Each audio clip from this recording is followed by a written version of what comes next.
Hello, lovely people. I hope you're all good. I'm sorry I took much time before updating on what we were talking about last time. And yeah, we were talking about those teeny tiny behaviors that you might have observed in your child as the child is developing.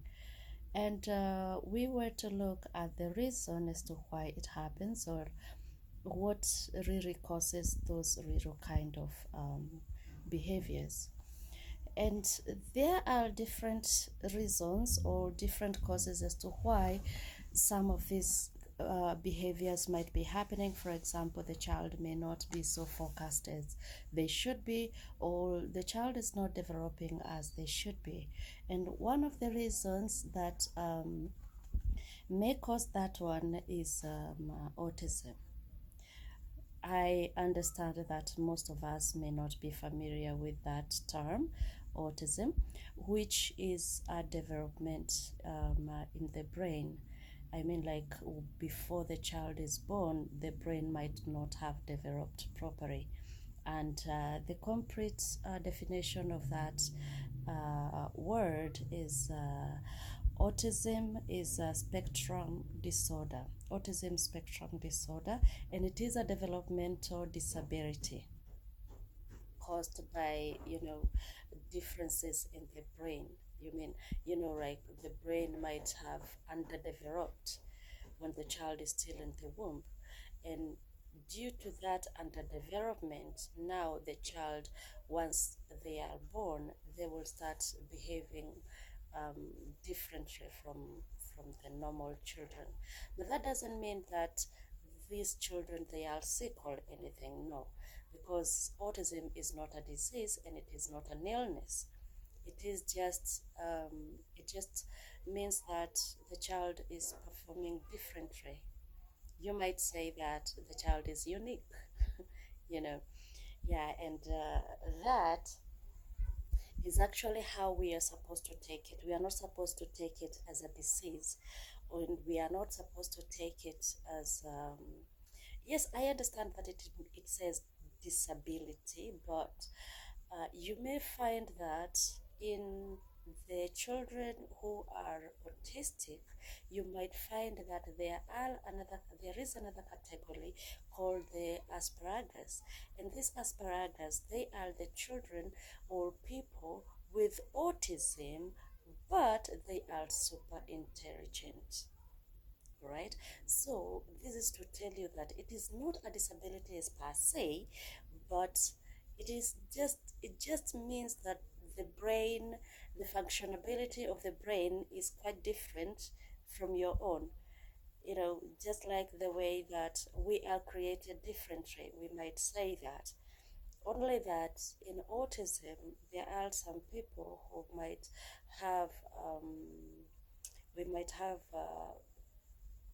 poor development in the body parts, in several body parts. For example, since it is affecting the brain, you might find that that child is slow to walk, is slow to pronounce words, is having difficulties in socializing in all that, or is having difficulty in understanding what they are supposed to do.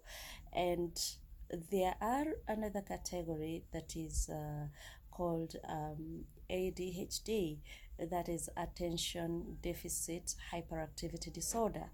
And in this category you might find that these children they are super active. For example, you might not be able to be controlling that child, because once the child is into one activity, they will just want to keep going and going and going. For example, this child might be playing, and this child, to stop him from playing, it will be a really difficult task. And you will find another child that they will not be able to sit down for a very long time. Probably that child even sitting down for 10 minutes and do his homework, that is really a struggle. It's a big struggle for that child. So you will find that this thing, you just need to keep understanding it, and you just need to be patient with your child, because some of these things, it's not their will, it's not their own doing, it's not their own making. They find themselves in that situation, and if you as a parent, you will not take time to understand them, you will not take time to want to know as to why this child is doing the way they are doing, then you will find yourself getting angry and irritated at the child, to an extent of beating up the child. Instead, whereas you are supposed to be guiding that child. You will also find that some people, some children, they are so isolative. You will find that the child, it don't want to interact with other people, of which is normal. It is normal with autism, because some people, some children and even grown-ups, they will find that they don't want to interact with people. Yani, interacting with people is such a hard job for them to do, and you, as the guardian or as a parent, you are supposed to understand, and you are supposed to take your time to get closer to this child, find what the child wants or what the child finds interest in, and try to interact with them through that medium. You understand? So for now, I just wanted us to know that there is a cause to those kind of behaviors. And the first cause that we have seen is autism, of which we have seen that it is a spectrum disorder. It is a mental disability, let's say that, right? And with this, there is a way that we can handle it. There is a certain type of way that we can learn to get close to the children and to try to understand why they do the way they do, and why they act the way they act, or they talk the way they talk. You understand? And there is another way, which is ADHD. ADHD, we have said, it is attention deficit hyperactivity disorder. And this one also, we can still handle the children, and they can still feel loved. Mostly, in most cases, these children in these categories, they find themselves alone, because they do not know how to interact with other people. You understand? They may not know how to understand, because their mind, as we have said, operates differently. Their mind has developed, or is still developing, differently from your own, from the normal way that we know. So as we continue, we are going to take time to study this type of categories, and how we can deal with them, how we can help our children and also grown-ups who are going through these stages of life. And as we continue, we are going to see that there is what we call mild autism, and there is also what we call severe autism.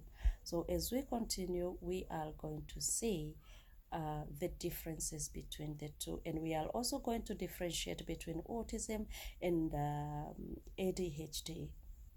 And sometimes probably we might be able to look at cerebral palsy, which is also a little bit close to these two categories, but functions differently, right? So until next time, please be patient with your child, and always take time to understand the little behaviors that our little angels are portraying to us.